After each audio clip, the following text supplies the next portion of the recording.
Roman Reigns has been competing in WWE for over a decade, but it wasn't until the last 4 years that he became a bona fide star. Roman's run as the undisputed WWE Universal Champion made wrestling history and established him as WWE's most dominant champion in the modern era. Since losing his title to Cody Rhodes at WrestleMania 40, Roman has been on a hiatus from WWE. He was a heel when he left, but as it always seems to go among wrestling fans, absence has made the heart grow fonder. Solo Sikoa, the younger brother of the Usos, has now declared himself the new tribal chief and head of the bloodline. He's also brought in new allies, including Tama Tonga, Tangaloa, and Jacob Fatu.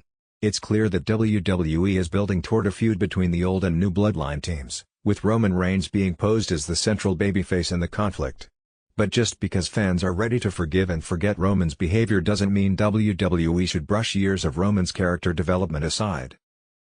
Roman took a brief hiatus from WWE at the start of the COVID-19 pandemic back in spring 2020.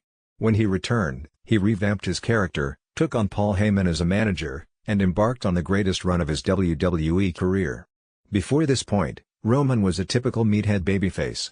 WWE desperately wanted him to be their next megastar, but he just wasn't clicking with their core fanbase. Ironically enough, the tribal chief won fans' approval by no longer caring what they thought. He was still the same Roman in the ring, but now he had much more complexity to him.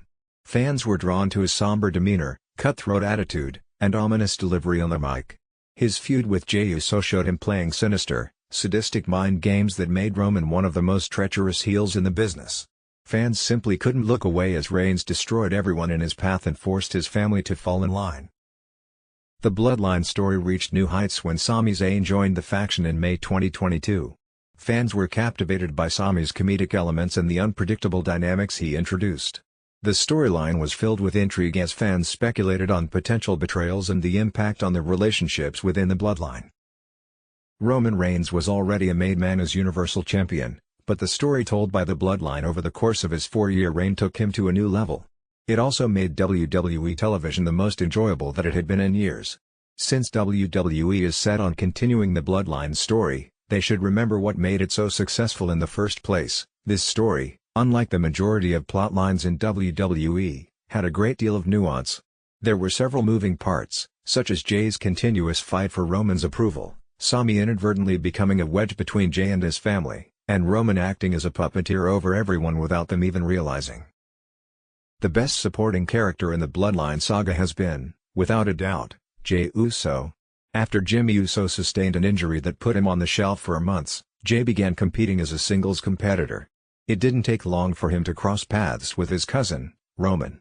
Jey was disturbed by Roman's recent change in demeanor, and what resulted was an intense, heartfelt feud that elevated Jey to the top of the mountain in WWE. Roman and Jey took full advantage of the quiet arenas, putting on segments that felt more like a TV show than wrestling promos. The two were able to put on more nuanced, emotionally intense performances without the eyes of the crowd. At many points, Jey even got teary-eyed as his frustrations with Roman grew. Roman was relentless, though, and beat Jey into submission. Jey has since broken free from the bloodline's grasp and is now a fan favorite. He's grown too much for WWE to simply toss the last 4 years of development aside. Before he can join Roman's side again, WWE should make sure Roman makes amends for how he hurt Jey. It's the only proper way to move forward in this angle, given how much attention to emotional nuance Jey and Roman's story has given in the past.